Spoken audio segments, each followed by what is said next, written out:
नमः संस्कृताय मित्राणि, सर्वेभ्यो नमो नमः। आप सभी का स्वागत है आज के इस व्याख्यान में। हम लोग दुर्गा सप्तशती का अध्ययन कर रहे थे, जिसमें हमने 3 अध्यायों को समाप्त कर दिया था और अब हम चतुर्थ अध्याय पर आए हैं। तीसरे अध्याय में हमने महिषासुर का नाश कर दिया था। अब आगे इस चतुर्थ अध्याय में इंद्रादि देवताओं के द्वारा देवी की स्तुति की जाएगी, वह पढ़ेंगे हम।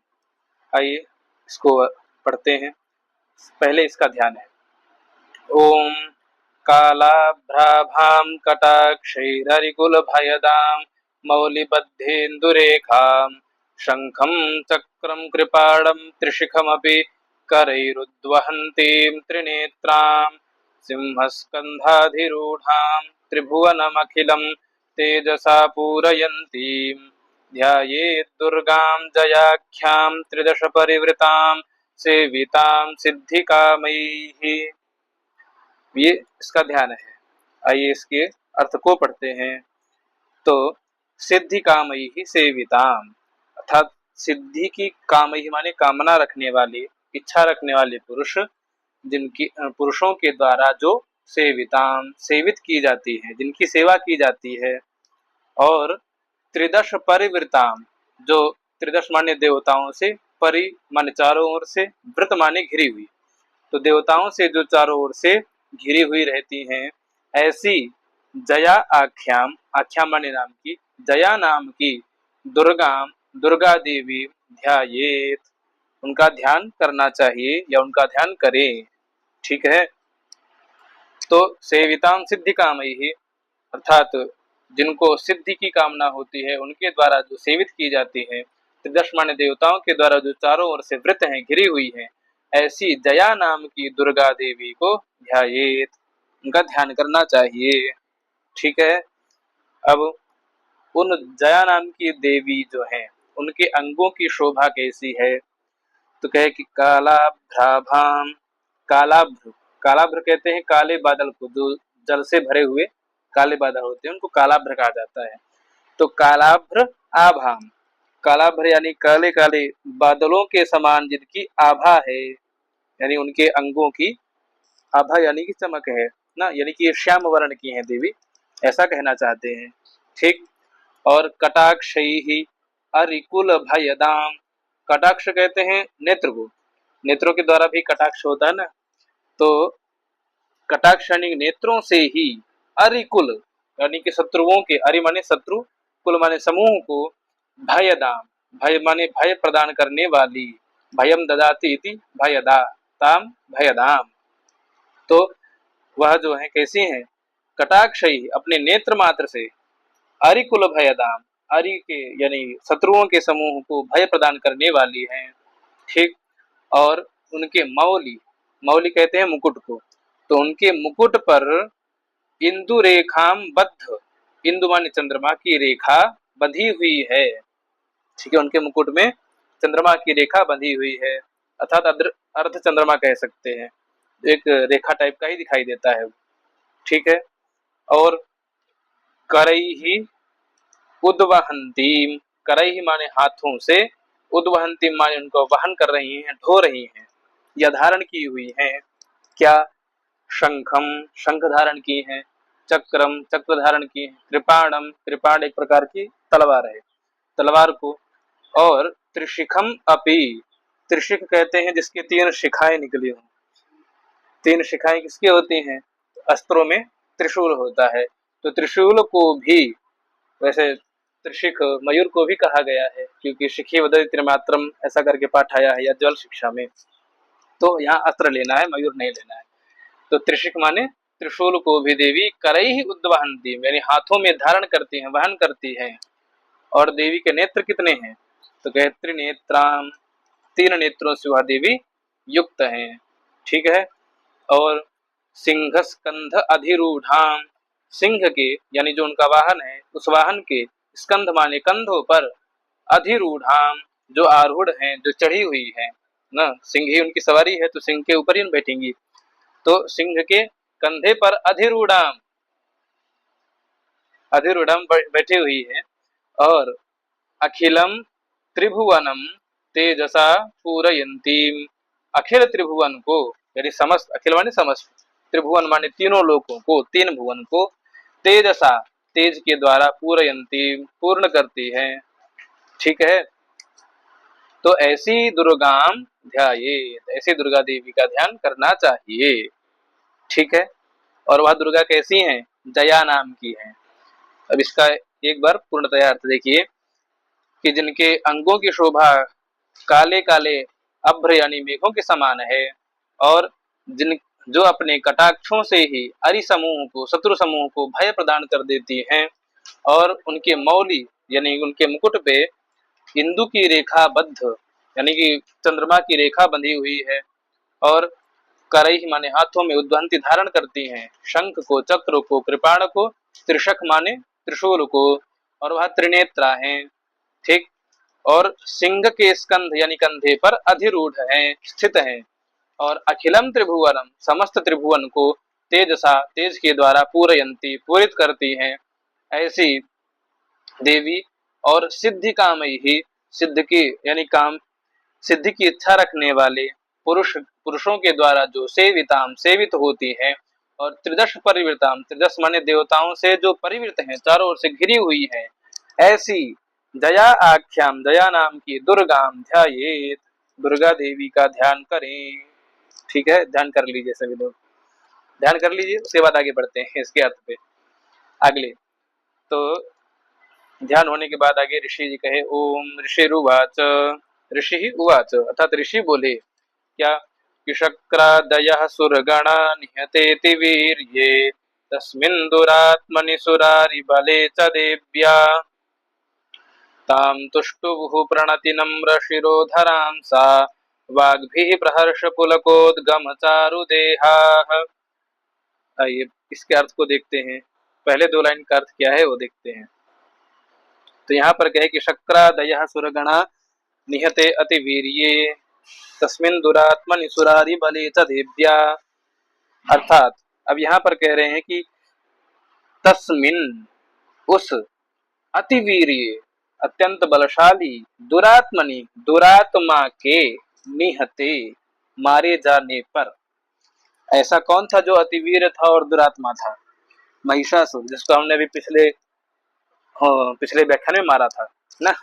तो तस्मिन उस दुरात्मा अतिवीर्य महिषासुर के निहते मारे जाने पर, और सुर अरि बले, वह जो सुर का अरि था, देवताओं का अरि था, शत्रु था, उसके बल, बल माने सेना, तो उसके बले च निहते, बले च निहते, निहते का यहाँ भी अध्याय, तो उसकी बल माने सेना को भी निहते मारे जाने पर ना, मारे जाने पर क्या हुआ, किसके द्वारा मारे गए? तो देव्या, तृतीय ना, देव्या अर्थात देवी के द्वारा, तस्मिन दुरात्मनि अतिवीर्ये निहते और सुरारि बले च निहते, उस महावीर महावीर पराक्रमशाली तथा दुरात्मा उस महिषासुर के मारे जाने पर और उसकी सेना के मारे जाने पर, शक्र आदयः सुरगणाः, शक्र कहते हैं इंद्र को, तो इंद्र आदि सुरगणाः माने देवगणाः, तो इंद्र आदि जितने देवता गण थे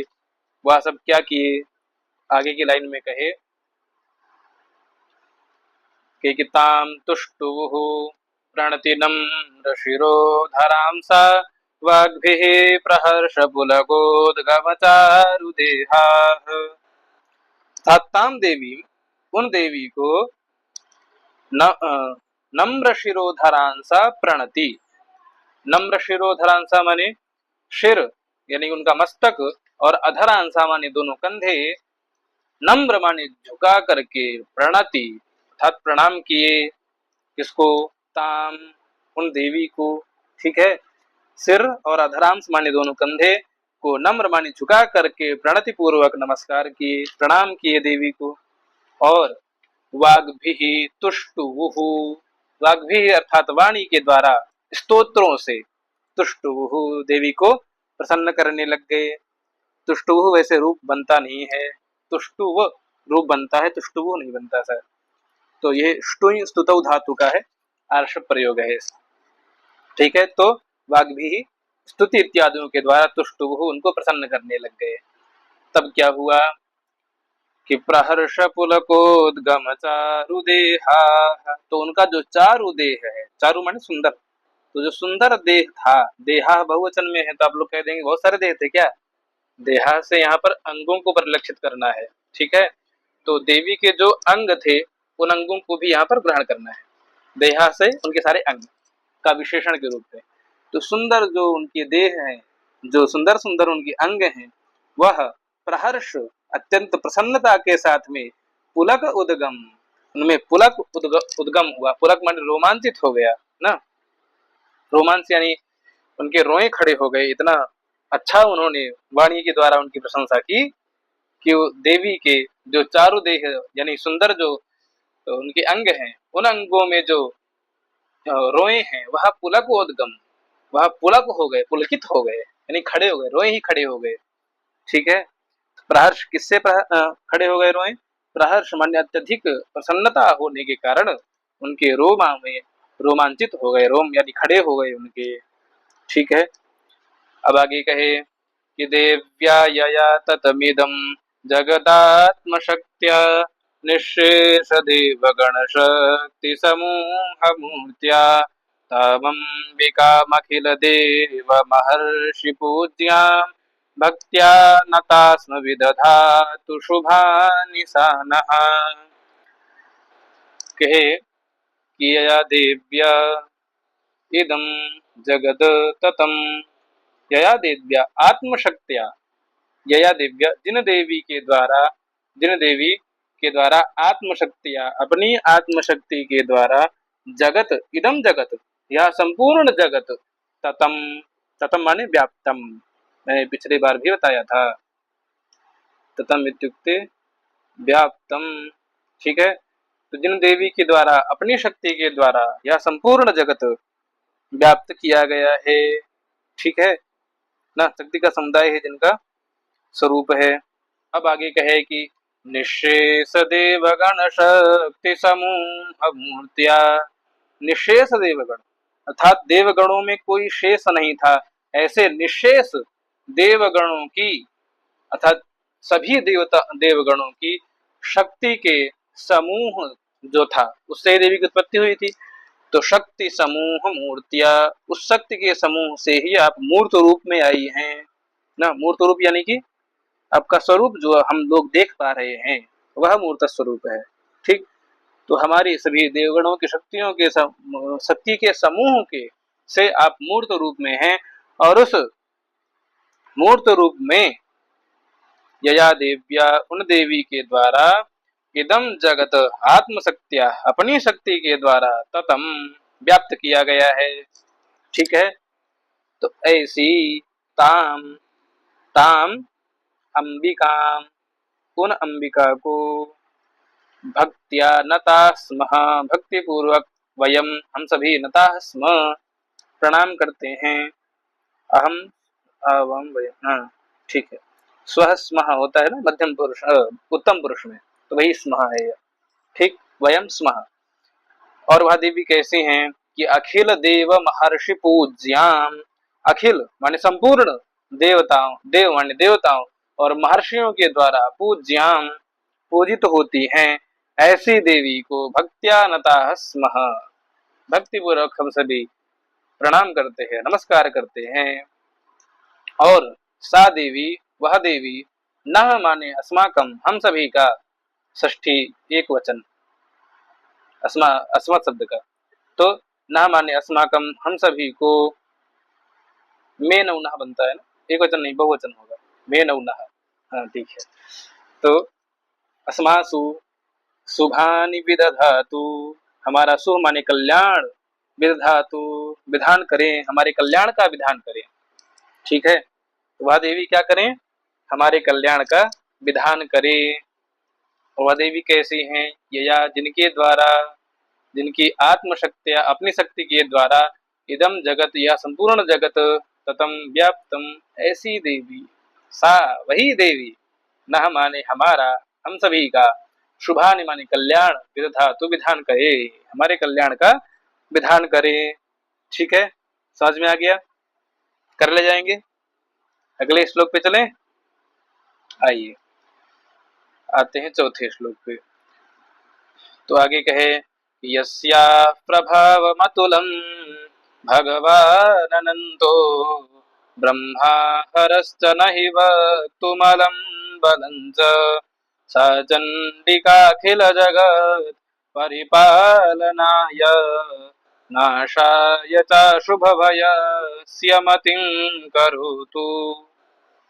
अर्थात अब आगे कहे कि यस्या प्रभावमतुलम, जिसका, यस्या माने जिनका, या जिसका, जिनके, अतुलम प्रभावम, अतुल प्रभाव, जिनका अतुलनीय प्रभाव है, जिसके किसी से तुलना नहीं की जा सकती है, ऐसे अनुपम प्रभाव और बलम च माने और बलम, अतुल प्रभाव और बल की, वक्तुम बल की अलम यानी कि उसकी व्याख्या करने में, देवी के अतुल प्रभाव की और उनके बल की, है ना, व्याख्या करने में कोई समर्थ नहीं है। अब कौन कौन समर्थ नहीं है? तो भगवान अनंतः ब्रह्मा हरश्च नहि, ही माने क्योंकि भगवान विष्णु, अनंत माने जिनके अनंत क्या है, फण है, ऐसे शेषनाग, अनंत से शेष का ग्रहण करिएगा ना, शेषनाग जी, ठीक। और ब्रह्मा, ब्रह्मा जी, हरश्च, हर माने होते हैं शिव जी, तो भगवान शिव भी नहीं, नहीं कर सकते क्या, वक्तुम अलम, बोलने में समर्थ नहीं है ना, अलम माने बस पर्याप्त, तो बोलने में कोई समर्थ ही नहीं है। जिसका प्रभाव, अतुल प्रभाव और बल के बारे में, जिसके अतुल प्रभाव और बल के बारे में, उनका वर्णन करने में, वक्तुम वर्णन करने में, भगवान अनंत, भगवान विष्णु, अनंत माने शेषनाग, और ब्रह्मा, ब्रह्मा जी, हर्ष माने शिव जी, नहीं अलम, ये पर्याप्त नहीं है, इनमें सामर्थ्य नहीं है कि यह देवी के प्रभाव का वर्णन कर सके। तो आगे क्या कहे कि सा चंडिका अखिल जगत परिपालनाय मतिम करोतु, अर्थात वही चंडिका जिसके प्रभाव को बोलने में किसी में समर्थ नहीं है, वही चंडिका देवी अखिल जगत परिपालनाय, अखिल माने संपूर्ण, जगत माने जगत के, परिपालनाय अच्छी प्रकार से पालन करने के लिए, मतिम करो तो अपनी बुद्धि करें, है ना, अर्थात संपूर्ण विश्व के जगत, संपूर्ण जगत का यह पालन करें, ऐसी मति देवी बनावे, ठीक है, ऐसा विचार करें। और क्या विचार करें? तो च माने और, अशुभ भयस्य नाशाय मतिम करोतु, अशुभ, जो अशुभ है उसका, और भयस्य, भय का, नाशाय नाश के लिए, मतिम करोतु अपना विचार बनावे, ठीक है, समझ में आ गया? आगे चलें, आइए।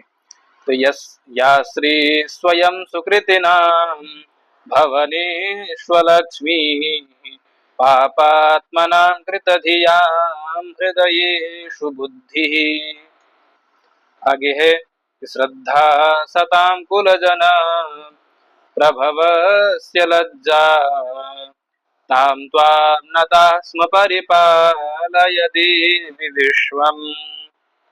अब आइए इसके अर्थ को देखते हैं। वैसे जिन्होंने पहला वीडियो देखा होगा उसके अर्थ को जानते होंगे, लेकिन फिर भी इसके अर्थ को बता देते हैं ताकि कोई अगर बाद में पढ़े तो उसे भी पता चल सके। तो कि या माने जो देवी, जो सुकृति नाम भवनेषु, सुकृति नाम अर्थात सुकर्म करने वाले लोगों के घर में, यानी अच्छे कर्म को करने वाले पुण्यात्माओं के, भवनेषु माने गृहेषु, घरों में, जो अलक्ष्मी है उसको हटा करके स्वयं खुद ही श्री रूपेण अवस्थिता, अध्याय करिएगा, तो श्री के रूप में जो स्थित होती हैं, ठीक है, तो जो सुकृति नाम भवनेषु, पुण्यात्माओं के घरों में अलक्ष्मी है उसको हटा करके स्वयं ही श्री रूपेण अवस्थिता, श्री के रूप में स्थित होती हैं। लेकिन यहाँ पर एक बात और है, वह बात यह है कि सुकृतराम घर में कह रही हैं कि यहाँ रहती हैं लक्ष्मी जी, लेकिन शुकनासोपदेश एक ग्रंथ है साहित्य का, जहां पर शुकनास जो है, जो तारापीड़ का बेटा था चंद्रापीड़, उस चंद्रापीड़ को उपदेश देते हुए वो बताते हैं कि यह लक्ष्मी तो जो है सुकृतराम घरेषु न तिष्ठति, अर्थात जो सज्जन पुरुष हैं उनके घर में तो यह रुकती ही नहीं है। उन्होंने यहाँ पर एक लाइन लिखी है, सरस्वती परिगृहीतम ईर्ष्या इव न अलिंगते जन्म। जो व्यक्ति सरस्वती को प्राप्त कर लेता है, जिसको विद्या आ जाती है, उस पुरुष का यह आलिंगन नहीं करती है, उसके पास नहीं जाती है यह लक्ष्मी जी। और कहा कि गुणवंतम अपवित्रम इव न स्पृशति। जो गुणवान होता है उसको तो समझती हैं कि यह अपवित्र है, इसलिए लक्ष्मी जी उसको स्पर्श नहीं करती हैं। और उदार सत्वम अंगम इव न बहुमन्यते। जो उदार व्यक्ति होता है उसको अमंगलम इव, अमंगल की तरह उदार हृदय वाले को सोचती कि यह अमंगलिक व्यक्ति है, तो अमंगलिक व्यक्ति की तरह उसको नहीं मानती है। ठीक है। और सुजनम अनिमित्तम इव न पश्यति। जो सुजन व्यक्ति हैं, सज्जन व्यक्ति हैं, उनको अपशकुन के समान मानती है। ठीक है। तो इस प्रकार से वहां पर सुगनासु जी ने लक्ष्मी जी के बारे में बताया है। ये बताया इसलिए है ताकि चंद्रापीठ को लक्ष्मी का घमंड ना हो जाए, क्योंकि चंद्रापीठ का भी जो राज्याभिषेक होना है, जब आप सुगनासोपदेश पढ़ेंगे तब समझ में आएगा। तो आगे चलते हैं कि भवन सुकृति नाम भवनेषु, अच्छे लोगों के घर में जो लक्ष्मी है उसका निवारण करके लक्ष्मी के रूप में स्वयं स्थित होती है। ठीक है। और पापात्मना, जो पाप का आचरण करते हैं उनके घर में दरिद्रता, दरिद्रता के रूप में। और कृतधियाम हृदयेषु बुद्धि रूपेण, अर्थात जो कृतधियाम है, जिनकी बुद्धि निर्मल है, ऐसे शुद्ध अंतःकरण वाले लोगों के हृदयेषु, हृदयों में बुद्धि, बुद्धि के रूप में यह स्थित रहती हैं। ठीक है।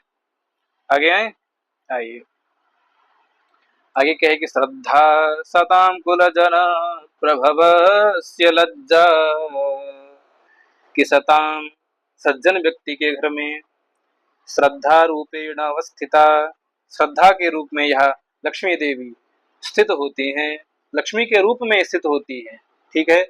और कुलजन प्रभवस्य, कुलजन माने अच्छे खानदान में, प्रभव माने उत्पन्न होने वाले व्यक्ति के यहाँ लज्जा रूपेण, लज्जा के रूप में स्थित होती हैं।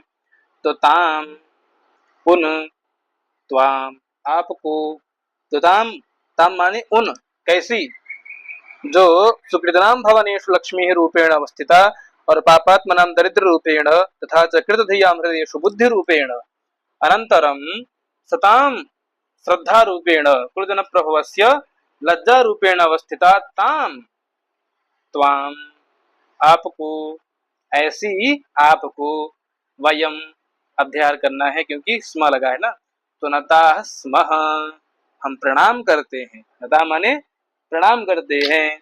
और क्या कहते हैं कि हे देवी विश्वम परिपालय, हे देवी इस समस्त विश्व का परिपालय, पालन कीजिए, पालय नहीं परिपालय, अच्छी प्रकार से पालन करिए। ठीक है। आइए आगे चलें। चलिए। तो किं वर्णयाम तव रूपमचिन्त्यमेतत्, किं चाति वीर्यमसुरक्षयकारि भूरि, किं चाहवेषु चरितानि तवाद्भुतानि, सर्वेषु देव्यसुरदेवगणादिकेषु।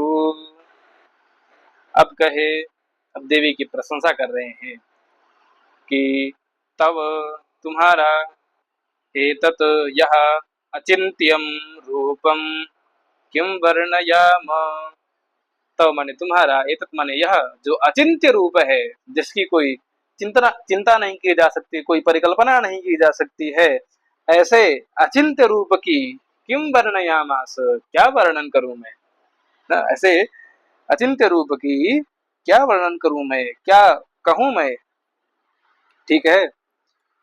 और किं चातिवीर्यमसुर क्षयकारी भूरि। च माने और, अतिवीर्यम असुर क्षयकारी भूरि, न यानी असुर क्षयकारी, यानी असुर माने असुरों का, क्षय माने नाश, कारी माने करने वाले, भूरि माने भारी, अतिवीर्य पराक्रमम, किम अतिवीर्य पराक्रम के बारे में, किम वर्णयाम क्या वर्णन करूं। ठीक है, वो तो सबने देख ही लिया ना। अब आगे कहे कि किम चाहवेषु चरितानि तवाद्भुतानि। सब यहाँ पर देखिएगा कि ये दूसरी और तीसरी लाइन दोनों एक में ही सम्मिलित है ना। तो यहाँ पर अर्थ ये है कि किम च माने और, आहव कहते हैं युद्ध भूमि को, तो आहवेशु माने युद्धों में ना, युद्धों में, तव अद्भुतानि, तव यानी तुम्हारे, अद्भुतानि माने अद्भुत है ना, और असुर क्षयकारी असुरों को नाश करने वाले, भूरि माने बहुत अधिक, अतिवीर्य चरितानि अत्यंत वीर से युक्त चरित का, किम वर्णयाम क्या वर्णन करूं। ठीक है, आपके पराक्रम का क्या वर्णन करूं।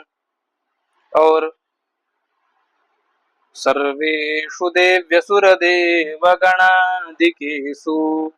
अर्थात सभी देव असुर और देवगण आदियों के सामने न, सभी देव असुर और देवता गणों के सामने समक्ष न, जो आपका अद्भुत चरित्र है उसके बारे में, किम वर्णयाम क्या ही वर्णन करूं।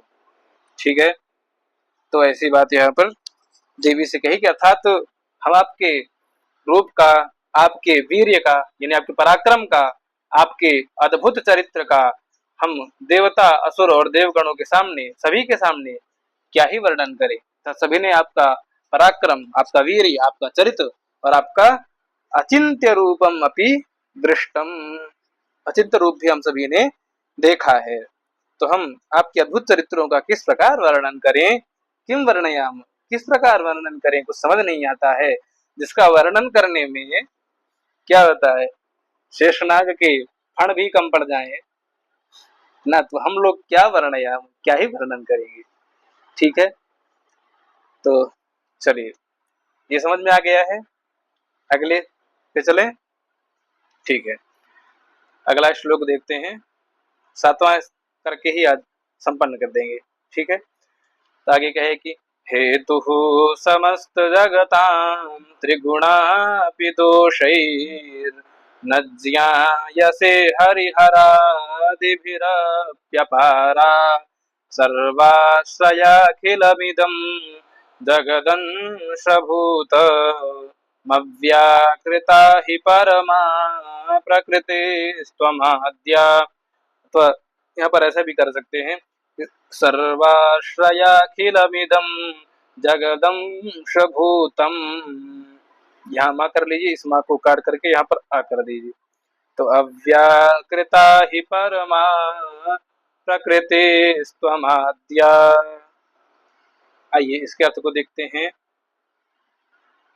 तो यहाँ पर कह रहे हैं कि समस्त जगताम हेतु, समस्त जगत का, समस्त ब्रह्मांड का आप हेतु हैं। हेतु माने कारण, किस चीज का हेतु, उत्पत्ति का, समस्त जगत की उत्पत्ति का आप हेतु हैं, कारणभूत हैं। और क्या कहे कि त्रिगुणापि दोषैर न ज्ञायसे, त्रिगुण अपि, त्रिगुण सत्व गुण, रजोगुण और तमोगुण, तीन गुण है ना। तो सत्व गुण क्या है, जनक है, सत्व गुण जनक है न, उत्पत्ति का भाव रखता है, और रजोगुण पालन का भाव रखता है, पालक। ठीक, सत्वरज और तमोगुण जो है वह नाश का भाव रखता है। ठीक, तो यह तीन गुण हैं। तो इन तीनों गुणों से युक्त होने पर भी, त्रिगुणापि तीनों गुणों से युक्त होने पर भी, दोषै ही न ज्ञायसे, आप में दोष न ज्ञायसे नहीं जान पड़ता ना। ठीक है, तो तीनों गुणों से युक्त होने पर भी आप दोषों से युक्त नहीं जान पड़ती हैं, ऐसा देवताओं ने कहा। ठीक है, प्रार्थना की, स्तुति की। ठीक, और आगे कहा क्योंकि ये जो 3 गुण जिस व्यक्ति में होते हैं उसमें उसके अंदर अवश्य ही कोई ना कोई विकार या कोई ना कोई दोष उसके संसर्ग में आ ही जाता है, ऐसा माना जाता है। ठीक है, आइए अब आगे देखते हैं। आगे कहे कि सर्वाश्रयाखिलमिदं जगदं स्वभूत। अच्छा, ये छूट गया। हरिहरादिभिरप्यपारा।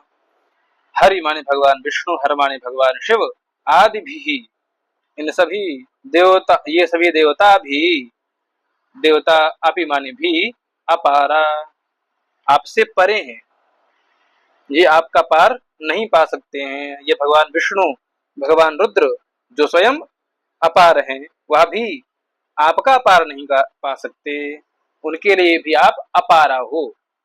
ठीक है, वह भी आपकी सृष्टि, स्थिति और नाश नहीं जान सकते। ठीक है, आपका पार नहीं पाते, ऐसा सिद्ध। और आगे कहे कि सर्वाश्रयाखिलमिदं, सर्व आश्रय, आप सभी का आश्रय है ना, सभी लोग आपके ही शरण में आते हैं, आपके ही आश्रय में आते हैं, तो आप सभी का आश्रय हैं। और इदम अखिलम जगदम जगत अंशभूतम, यह इदम माने यह जो अखिल जगत दिखाई पड़ रहा है वह आपका ही अंशभूतम, आपका ही अंशभूत है। ठीक है, समस्त जगत क्या है, आपका ही अंशभूत है। अब कहे कि अव्याकृता ही परमा प्रकृति स्वमाद्या, त्वम आद्या प्रकृति ही, तुम माने आप, या तुम, आद्या माने पहली प्रकृति हो, या आद्या माने प्रारंभिक या शुरुआती, शुरुआती प्रकृति हो। ठीक है, ही माने क्योंकि, और क्या हो, आदिभूत हो ना, आदि प्रकृति आदिभूत हो। ठीक, और अव्याकृता, आप अव्याकृता हो, आदिभूत अव्याकृता, यानी कि सबको आदि ही आप हो, आपका आप ही सबका अविकृत हो ना। अविकृत माने सबकी जननी ना, उत्पन्न करना, सभी का कारणभूत कह सकते हैं, अव्याकृता सबका कारणभूत। और परमा प्रकृति ही, प्रकृति का यहाँ पर भी संसर्ग करेंगे, परमा प्रकृति ही, अथवा ऐसा कर सकते हैं यहाँ पर कि आद्या, तुम आदि अव्याकृता हो, और परमा प्रकृति ही, और तुम ही परम प्रकृति हो, परा प्रकृति जिसको कहते हैं ना, परा देवी कहते हैं, पारंबा भगवती परा देवी, तो आप परा प्रकृति हो, यानी आप ऐसी प्रकृति हो जिसका कोई पार नहीं पा सकता है, जिसके आदि और अंत का कोई पता नहीं लगा सकता है, अर्थात आप अजर अमर हो। ठीक है, यहाँ तक की बात समझ में आ गई हो तो आज की इस व्याख्यान को यहीं पर रोकते हैं। आप सभी लोग अंत तक जुड़े रहे उसके लिए बहुत बहुत धन्यवाद। हम लोग अग्रिम व्याख्यान में इसके आगे के श्लोकों को बढ़ाते हुए इस चौथे अध्याय को भी जल्द ही संपन्न करेंगे। नमः संस्कृताय, सर्वेभ्यो नमो नमः।